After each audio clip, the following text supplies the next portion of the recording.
Hey everyone, Tyson the Subaru specialist from Subaru Prince George here. Today we're taking a look at the 2024 Subaru Outback Convenience in the Cosmic Blue. So Convenience is our entry level, most basic model, but entry level doesn't mean basic. This is a very well equipped vehicle.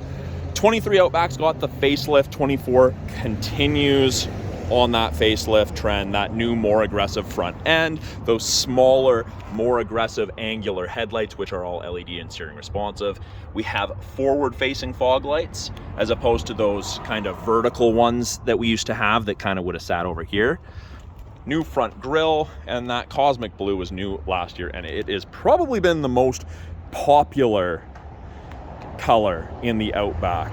Other than on the Wilderness, the Geyser Blue and the Autumn Green, but the Cosmic Blue it's a popular color. So entry level, you get 17-inch steels with hubcaps. So what I have a lot of people do is they keep those for their winter tires and they buy a nice set of alloys for the spring, summer, and fall. All of the Canadian Outbacks get the black painted metallic mirror caps. We have integrated turn signals. I am a function over form person, and I really like the integrated crossbars with the roof rail system here. So we've got tie downs front and rear. That was a really nice update that they did. And these crossbars simply lift. You can see the lock there. Flip them across, the other side comes over and locks in the corresponding hole. And then of course you can move it back further, but then it's fixed. You don't have the ability to switch it or hide it away. But you can have crossbars when you need them. You can tuck them away for aerodynamics and fuel economy when you don't need them. And of course we have 8.7 inches of minimum ground clearance in Subaru's full-time symmetrical all-wheel drive. This is powered by the 2.5 liter 4-cylinder boxer engine. Produces 182 horsepower. You get really good economy out of these. And I don't have people come back complaining about a lack of power. Look at the rear end. So to open this, right between these two stars, there's a little rubber switch. Right here. Backup camera's right there. And there's a lot of room in the rear of the Outback. On the entry level, the Convenience, privacy cover is standard equipment, and it's 2-stage, so this is stage 1, that's stage 2. And it is designed in such a way that when it's in properly, if your hands are full, all you have to do is push it down, and it retracts, and you've got a much larger area or taller height to load boxes or sports equipment, luggage, etc. On the sides here, we have our grocery bag hooks. They fold down, click of a button. We have the ability to fold the seats down just by pulling the handle, and it's virtually flat, but there's a slight angle. But I have lots of clients that sleep in their Outbacks without issue, even taller ones. Now, this privacy cover is easy to remove. You can see there's a little button right here, and that allows you to lift it out. So you can actually tuck it underneath the false floor here, and you can kind of see where it's supposed to lay across. These side pieces do pop up. Now, something that I really like about the Outback, we've got this little hook on a rope, holds that, but these just pop up, and you can kind of see the shape of where the privacy cover is supposed to go. Spare tire tools, eye bolt for recovery, and then underneath that, our temporary spare tire. Putting it back is harder to do one-handed than applying that. We have a 12-volt outlet for any charging needs you have in the rear. We've got 4 hard mount physical tie downs, 1 in every corner to secure awkward cargo, and we do have this nice little storage cubby there. This side of the seats does fold down as well. You can pull that handle. I'm just going to do the one side. Then we have a handle right here, easy to grab and pull down, easy to use. Now, the Convenience model has an actual key. So no fancy proximity key, no push button start. Entry level, but still very well equipped. Seats go up very easily. Now you can't just fold them down from the rear, you can fold them down from here. We've got this, you just push down. If you can see red, it's not locked in place. If I want to recline the seats, I've got this, and I can push it, and you can see it's reclined a bit there, and back up. And that's just from that. Of course, easier to do if you're leaning on the seat back. Even the entry level has a fold down armrest with integrated cup holders. We have map back pockets on the backs of both front seats, along with 2 USB ports for charging, USB-C and A chargers. Cloth material, very, very comfortable. A little bit of gray contrast stitching, but there's good headroom and good legroom in the second row of the Outback. They're great vehicles, very, very practical. The Outback is my personal favorite vehicle in the entire lineup. We've got bottle holders and storage, soft touch materials, even on the side of the door. You don't find that in a lot of entry-level models. Typically it's hard plastic with a little bit of padding, but very, very soft. Power window. And now this is textured. This is designed to be a step. So in the event you have a roof box or something and you're not overly tall or don't have long arms, can't reach up there easily, something to stand on. It's textured. It's a lot easier than standing on the tire because the tire actually sits inside the fender. So you'll get a much better purchase standing there than you would on the tire. Safer for you. And if you stand on the tire, you're pretty much at the very back of the crossbar setup, so you would be stretching this way. We have child locks up front. Door card looks very, very similar, obviously. We have window lock, power windows all around, and then power mirror adjustment. A little bit more storage along with the bottle holder. The entry level has a power seat, including lumbar. So it is the same seating material, just a little bit more bolstering than the second row. But power seat, you can't really go wrong with a power seat. Standard in all the Outbacks. Adjustable headrest, tilt, as you can raise it as well, but the tilt portion is an important thing in my opinion. Down here, they've gotten rid of most of the switches and integrated them into the screens, but we have a scroll wheel for the brightness of the gauges, soft touch materials on the dash. Steering wheel is telescopic and tilt, so you can adjust it for drivers of varying arm lengths, leg lengths, seating positions. Physical key. We have little LEDs there. That is kind of a part of your eyesight. It's kind of like a heads-up display.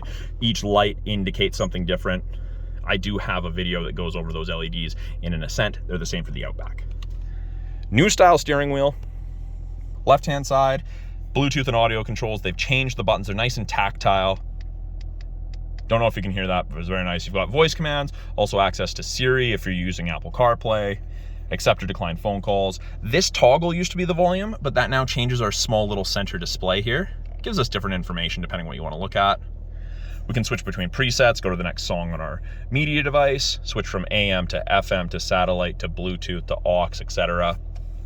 Right-hand side, we have our adaptive cruise and we have our lane centering. Now, both of those systems use these 2-color stereo Eyesight cameras and this new third wide-angle mono camera. So this is Eyesight 4.0. It's the most up-to-date Eyesight system that they make, and Subaru has done a really good job with it. So you can't stick your fingers on the lens anymore. This goes right up to the glass. That is a huge improvement. Stops children or curious adults from marring the glass of the Eyesight cameras. But when we're using cruise, you'll notice there's 4 bars ahead of the Outback there, all the way down to 1. That's the follow distance that you'll follow at if you catch up while using cruise, and you can increase or decrease it. 4 bars at 100 kilometers an hour is roughly 150 to 180 feet. So decent amount. We also have lane centering. This is a system that I didn't think I would like, but I really do. So you'll see little steering wheel with hands above 60 kilometers an hour. If the cameras can see road lines, it'll illuminate those gray lines white on whichever side it can see. So if it can only see one side, it only illuminates one side. Can't see any, they stay gray. Sees both, they're both solid white. And what that does is above 60, it actually keeps you centered in your lane, gives you gentle steering input. I plan on doing a video demonstrating that, but right now, obviously I can't. This vehicle is going to be going out with its new owner shortly here, but great system for the second half of a long day of driving. We're not hands-free driving. We're not Tesla. Do not try that. This is a great aid. You're way less fatigued at the end of a day of driving. Heated steering wheel. Even in the entry-level model, still very, very well equipped, and it is a whole heated wheel. Typically, Subarus between the seams didn't heat. Heats up here. There's a little dead spot right here, and that's where the wires enter. But I'm going to turn that off because it's warm out already. But yeah, heated wheel in the entry-level model, phenomenal. You get 2 7-inch radio displays, or infotainment displays, I should say, with the entry-level Convenience Outback.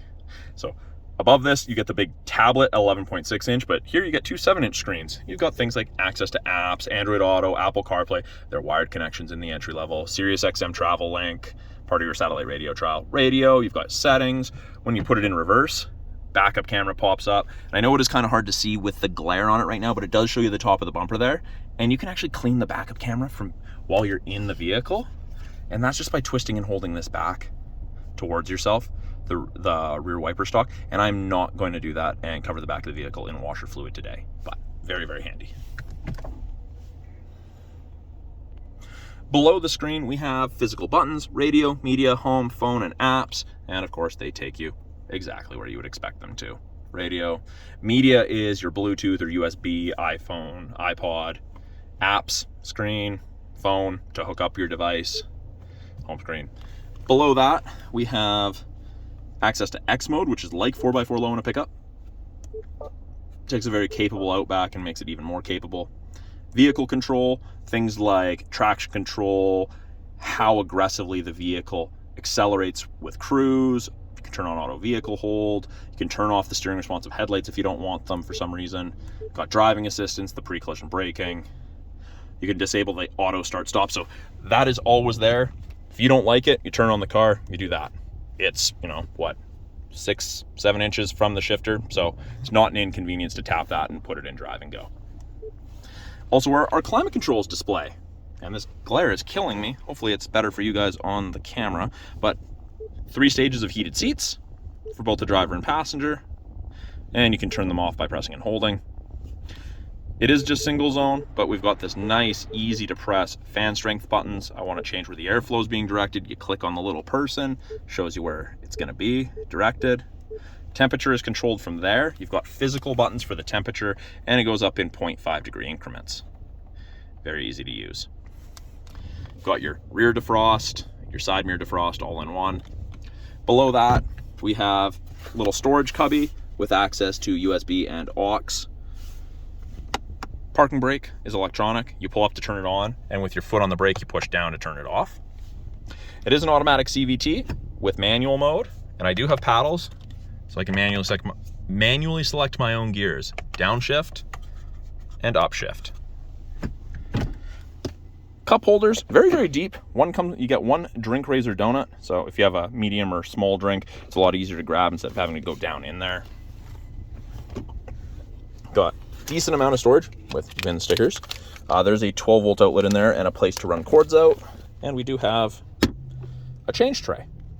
And it is kind of rubberized. It's not super smooth. Hopefully it stops your devices from sliding around. Put those VIN stickers there for the new owner. Up top, manual mirror. Sunglass storage. We've got LED map lights. Kind of hard to see during the day, of course, but they are there. Door switch. And then on the sun visors themselves, we've got card holders on either side. We've got vanity mirrors with lights, and these do slide. So if you have the sun directly at your left or right, you can block that. And we do have a panic handle, grab handle there. We do have them in the back as well, and those have integrated hooks for clothing or whatnot. So let's take a look under the hood of this and turn this off.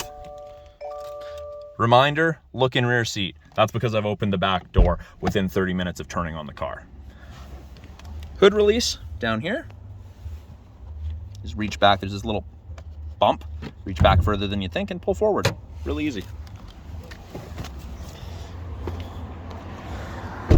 So just like any Subaru, modern Subaru, once you pop the hood, face the front of the car, go to the right-hand side of the Subaru logo, hand in facing down, right to left, and you can lift. And that's the lever right there that you move from right to left. Now, everything in yellow is what the average consumer is going to touch in their new Subaru. So we have brake fluid, washer fluid, oil, coolant, oil dipstick, and engine oil filters, easy to access. It's up top, easy access to the air filter. But yeah, it looks pretty standard for all of the Subarus in our lineup, as the 2.5 is the most common engine in our lineup at this point. Now to close this, I know a lot of people like to put these down and push on them. I don't personally like that. I like to drop it. I just feel better about it myself. So that is a quick look at the 2024 Subaru Outback Convenience. This is the first entry-level model that we've had, and base model doesn't mean basic. There's a ton of features in this car, as I showed you all. But yeah, sharp looking car, especially in the cosmic blue. There's a lot of metallic flake in it. Quick look at the 2024 Subaru Outback Convenience. I'm Tyson, the Subaru specialist from Subaru Prince George. If you guys are in the market for a Subaru, you're in British Columbia, please reach out to me, send me an email, message me on the video. I'm more than happy to help you try to get your perfect Subaru. And if you have any questions about the car behind me or any of the tech in it, anything like that, please put it in the comments below. I'm always looking to answer you guys' questions. Thanks for watching. We'll talk soon.